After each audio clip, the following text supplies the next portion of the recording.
विषय हिंदी 8वीं ब घटक गांव और शहर। बच्चों, हमने पिछले पाठ में कविता का कुछ भाग का अभ्यास किया था। अब हम आगे का भाग का अभ्यास करेंगे। चलो बच्चों, हम चलते हैं कविता की ओर। इधर शहर में सारा आलम आंख खुली बस दौड़ रहा। आलम का मतलब क्या है? दुनिया, जगत, जहान। कवि क्या कहता है देखो, दूसरी ओर शहरों का यह आलम है कि आँख खुलते ही लोगों को काम के लिए निकलना पड़ता है। वहाँ दिन निकलते ही भागम भाग शुरू हो जाती है। वहाँ रेडियो पर स्टेशन राम दिन है जोह रहा। जोह का मतलब है प्रतीक्षा करना।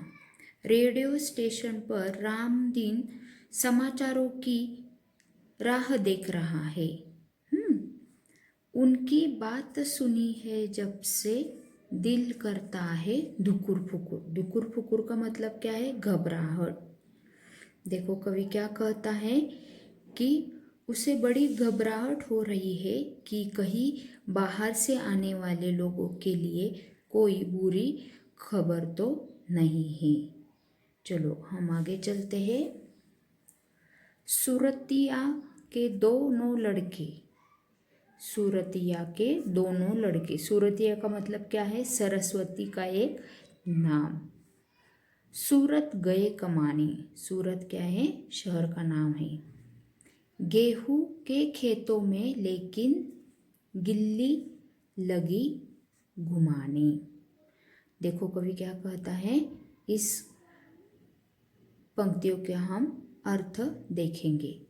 सूरतिया के दोनों जो बेटे हैं वो क्या कर रहे हैं कि गांव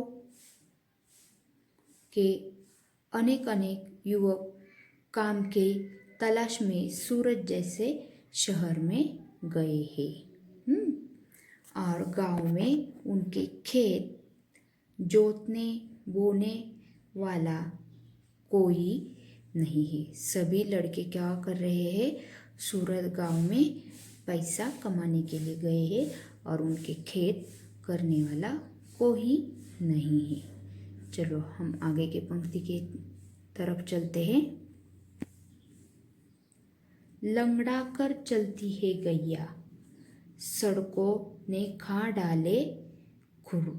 गैया का मतलब क्या है? गाय। सड़कों ने खा डाले खुर।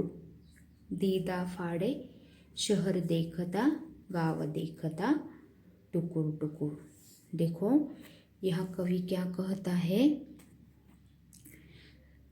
जिन जमीनों में सोना जैसा गेहूं उगता है वे खाली पड़े हैं। उन खेतों में गिलहरी अब ठंड के मौसम में धूप सेकती है। गांव का शहरीकरण हो गया है, अर्थात वहाँ पक्की सड़कें बन गई है। देखो, लंगड़ा कर चलती है गैया, सड़कों ने खा डाले खुर।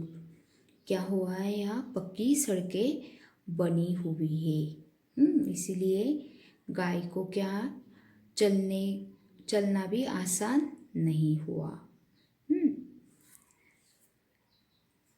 घिस गए हैं और अब वे लंगड़ा कर चलती है। गाय के जो पैर है, खुर है, वो क्या हो गए? घिस गए हैं। अब गाय क्या करती है? लंगड़ा कर चलती है। इस बदलाव को शहर आश्चर्य से देखता है और गांव टकटकी लगाकर देखता है। देखो बच्चों, इस कविता में गांव और शहर का वर्णन किया गया है। आज बहुत सारे लड़के गांव से शहर आते हैं पैसा कमाने के लिए, तो सभी गांव अब खाली हो गए हैं। चलो बच्चों, आया समझ में? धन्यवाद।